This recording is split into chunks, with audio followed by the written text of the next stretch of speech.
Anganwadi workers and helpers pensioners union CITU നേതൃത്വത്തിൽ പാലക്കാട് കളക്ടറേറ്റിലേക്ക് ധർണ നടത്തി.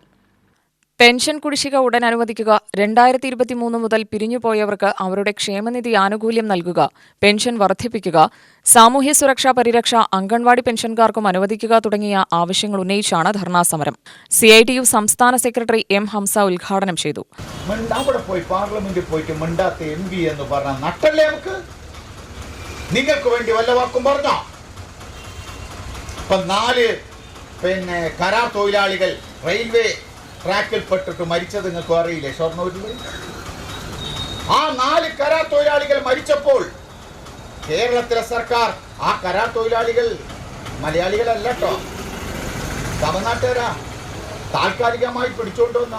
പക്ഷെ കേരളത്തിലാണ്, പാലക്കാട്ടാണ്, ഷൊർണൂരിലാണ് മരണപ്പെട്ടത് എന്നുള്ളത് കൊണ്ട് കേരളത്തിന്റെ മുഖ്യമന്ത്രി സഖാവ് പിണറായി 4 പേരുടെയും കുടുംബത്തിന് 3 ലക്ഷം രൂപ വെച്ച് ധനസഹായം കൊടുത്തു കഴിഞ്ഞു, എത്തിച്ചു കഴിഞ്ഞു.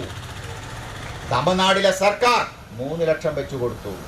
തമിഴ്നാട്ടുകാരാണ്, തമിഴ്നാട് സർക്കാർ 3 ലക്ഷം കൊടുത്തു.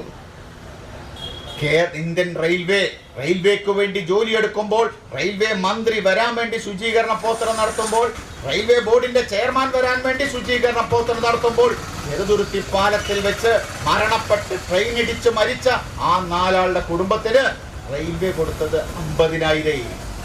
സംസ്ഥാന കമ്മിറ്റി അംഗം V. സരള അധ്യക്ഷയായി. സംസ്ഥാന കമ്മിറ്റി അംഗങ്ങളായ SB Raju, TK Achuthan, anganwadi union ജില്ലാ പ്രസിഡന്റ് സാറ ഉമ്മ എന്നിവർ പ്രസംഗിച്ചു. CITU സംസ്ഥാന കമ്മിറ്റി അംഗം C. അംബിക സ്വാഗതം പറഞ്ഞു. UTV news, Palakkad.